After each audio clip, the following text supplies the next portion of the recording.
आईने हिंदी के एक नए एपिसोड में आपका स्वागत है। और इस वीडियो में हम बात करने वाले हैं कि कैसे भारत धीरे धीरे अपने तेजस प्लेटफॉर्म को राफेल से आगे निकालता जा रहा है, क्योंकि हाल ही में जो रिपोर्ट सामने आई हैं वो यही इंगित कर रही हैं कि राफेल F5 स्टैंडर्ड, जिसको एक समय भारत में काफ़ी तवज्जो दी जा रही थी और कहा जा रहा था कि भारत को फेज्ड मैनर में राफेल लेने चाहिए, जहां पर इनिशियल फेज में राफेल F4 और बाद में 2030 के दशक में F5 की तरफ जाना चाहिए। लेकिन अब नज़रिया पूरी तरीके से बदल रहा है, सिनेरियो चेंज हो रहे हैं और जिस एडवांस टेक्नोलॉजी का दम राफेल में भरा जाता था, उससे कहीं ज़्यादा एडवांस टेक्नोलॉजी भारत में ही तेजस मार्क 2 के रूप में देखने को मिल रही है। अब आप में से बहुत सारे लोग यहाँ पर काफ़ी आश्चर्यचकित हुए होंगे कि हम एक ऐसे फाइटर को राफेल से कैसे कंपेयर कर सकते हैं जो कि अभी बन के तैयार नहीं हुआ है, और सीधा हमने उसको कंपेयर कर दिया राफेल F5 स्टैंडर्ड से। देखिए उसके पीछे की वजह है, क्योंकि राफेल F5 स्टैंडर्ड भी अंडर डेवलपमेंट है और तेजस मार्क 2 भी। तो सवाल ये उठता है कि तेजस मार्क 2 टेक्नोलॉजी में राफेल F5 से आगे कैसे जा सकता है। इसके पीछे का एक बहुत बड़ा रीज़न है। आप सबको पता है कि भारत एवियोनिक्स हो, रडार टेक्नोलॉजी हो या फिर दूसरी इंपॉर्टेंट टेक्नोलॉजी हो, उनमें लगातार आगे बढ़ता जा रहा है। और एक सिग्निफिकेंट डेवलपमेंट हमें तब देखने को मिला जब ये अनाउंस किया गया कि तेजस मार्क 2, एमका मार्क 1 और टेडबीएफ में हमें इंडिजिनस उत्तम एसा रडार देखने को मिलेगा। लेकिन बड़ी बात ये थी कि ये radar system gallium arsenide based नहीं बल्कि गैलियम नाइट्राइड बेस्ड होने वाले हैं। जी हाँ, गैलियम नाइट्राइड बेस्ड जो active electronically scanned array radar है, ये तेजस मार्क 2 के लिए कंफर्म हो चुका है, जो कि उत्तम मार्क 2 होने वाला है। अब अगर हम डसाल्ट एविएशन की बात करें तो करेंटली इनके राफेल F3R स्टैंडर्ड के जितने भी एयरक्राफ्ट हैं, ये सभी गैलियम आर्सेनाइड टेक्नोलॉजी पर आधारित RBE2 एसा रडार को यूज़ करते हैं और ये अभी लंबे समय तक करते रहेंगे।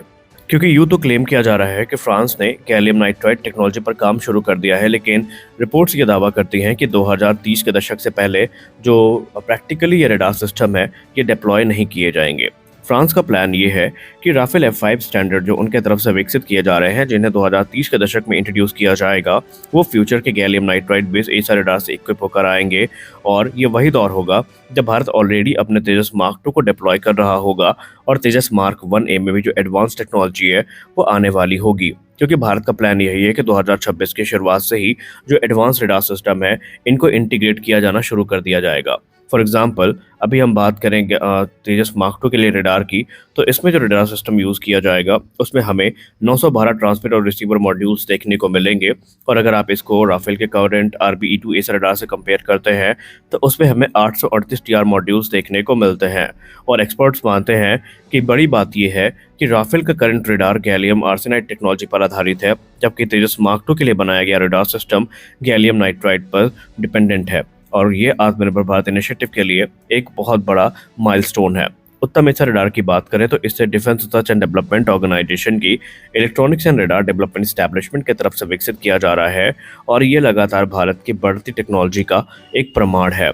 Upgraded gallium nitride based radar की बात करें तो ये तेजस मार्क 2 और बाद में जो एडिशनल 97 जेट्स की बात चल रही है, जो कि तेजस मार्क 1A होने वाले हैं, इसमें भी हमें देखने को मिल सकता है।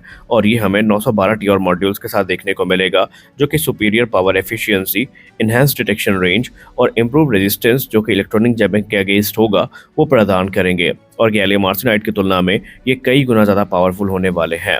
इसमें हमें high density quad module architecture देखने को मिलेगा, जो कि मल्टीपल टारगेट्स को साइमल्टेनियसली ट्रैक और डिटेक्ट करने में सक्षम होगा। इसके अलावा high resolution synthetic aperture radar imaging जो है वो हमें देखने को मिलेगी, जो कि एयर टू एयर और एयर टू ग्राउंड मिशन में एक महत्वपूर्ण भूमिका निभाएगी।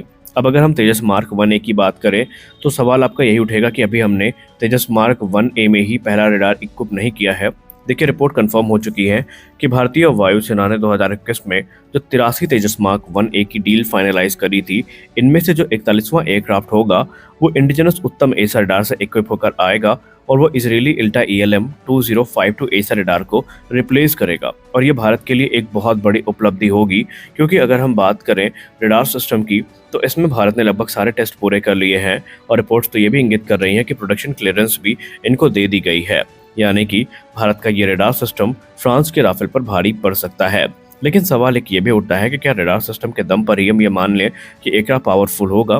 तो इसके बारे में हमने ऑलरेडी आपको अलग अलग वीडियोस में बताया है कि तेजस मार्क 2 की दूसरी जो इम्पोर्टेंस है भारत के परिप्रेक्ष्य में, वो क्या होने वाली है। खैर अगर हम डसाल्ट एविएशन की बात करें तो डसाल्ट एविएशन ने भी कंफर्म कर दिया है कि तकरीबन जो राफेल F5 स्टैंडर्ड हैं ये 2035 तक सर्विस में इंडक्ट किए जाएंगे और इनमें उस समय हमें ये टेक्नोलॉजी देखने को मिलेगी। करंटली जो FCR स्टैंडर्ड है ये मौजूदा रेडार के साथ ही ऑपरेट किए जाएंगे।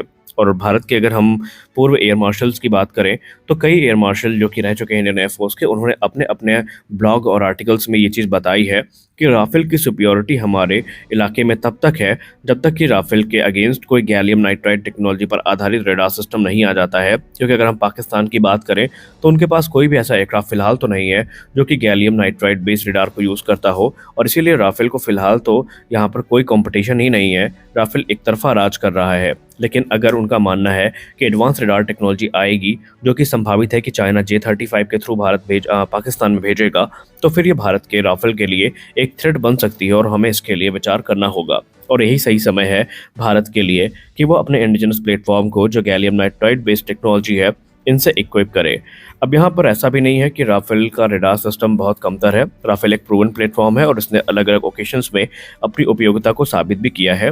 लेकिन हम इस बात से इनकार नहीं कर सकते कि gallium arsenide technology gallium nitride के मुकाबले कमज़ोर होती है, क्योंकि गैलियम आर्सेनाइड बेस्ड जो रेडार सिस्टम है ये लेस एफिशिएंट होते हैं और गैलियम नाइट्राइड की तुलना में हीट को ज़्यादा जनरेट करते हैं, और इससे जो परफॉर्मेंस है इनकी नेक्स्ट जनरेशन थ्रेट के अगेंस्ट वो काफ़ी लिमिट हो जाती है, पर्टिकुलरली अगर हम बात करें स्टेल्थ एयरक्राफ्ट्स की। तो इसीलिए यहाँ पर जो स्विच है गैलियम नाइट्राइड बेस्ड टेक्नोलॉजी पर ये काफ़ी महत्वपूर्ण बन जाता है और आने वाले भविष्य में हमें यही देखने को मिलेगा। इसके अलावा तेजस मार्क 2 से हमारी उम्मीदें इसलिए भी ज़्यादा हैं कि ये एक स्वदेशी प्लेटफॉर्म होने वाला है और ये एक बड़े पैमाने पर जो BVR कॉम्बैट कैपेबिलिटी से इक्विप होकर आएगा। आने वाले भविष्य में सिर्फ इसको रेडार अपग्रेड ही नहीं मिलेगा बल्कि इसमें हमें इंजन स्वैपिंग भी देखने को मिलेगी। जी हाँ, आपने सही सुना। तेजस मार्क 2 में एक और चीज़ कंफर्म हुई है कि ये 2 फेजेस में खरीद होंगी। पहले फेज में तकरीबन 100 फाइटर्स या 100 से 120 फाइटर्स खरीदे जाएंगे जो कि जनरल इलेक्ट्रिक F414 इंजन से पावर्ड होंगे। और बीच में एक र्यूमर फैला था जहां पर बताया गया था कि HAL इस समय फ्रांस के साथ बात कर रही है M88-4 को लेकर के या -5 को लेकर के, जहां पर दावा किया जा रहा था कि वो इंजन जो है वो तकरीबन 95 से 105 किलोटन का थ्रस्ट जनरेट करने में सक्षम है। लेकिन बाद में इस क्लेम को डिबंक कर दिया गया HAL की तरफ से, जहां पर उन्होंने कहा कि फिलहाल जनरल इलेक्ट्रिक के साथ हमारी बातचीत चल रही है और ऐसे किसी भी अफवाहों को नज़रअंदाज करने की सलाह उनके तरफ से दी गई। लेकिन हम सब जानते हैं कि जब एम का इंजन बन के तैयार हो जाएगा जो कि 110 किलोटन वाला इंजन है, तो वो हमें आने वाले भविष्य में अपग्रेड के माध्यम से इस एयरक्राफ्ट में देखने को मिलेगा। खैर अगर हम राफेल F5 की बात करें तो ज़्यादा अपडेट्स इसको लेकर सामने नहीं है, लेकिन इतना बताया जा रहा है कि इसमें एक पावरफुल इंजन देखने को मिलेगा और इसमें हमें ASN-4G जो कि हाइपरसोनिक न्यूक्लियर मिसाइल है उसका इंटीग्रेशन देखने को मिलेगा। मैन अनमैन्ड कॉम्बैट टीमिंग जो सिस्टम है वो देखने को मिलेंगे, यानी कि मम्टी इंटीग्रेशन हमें देखने को मिलेगा।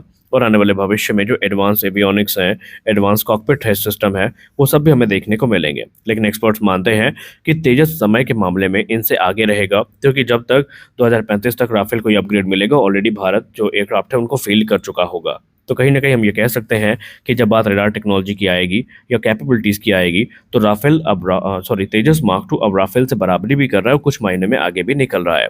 तो इस वीडियो में बस इतना ही। मिलते अगले वीडियो में, तब तक के लिए जय हिंद।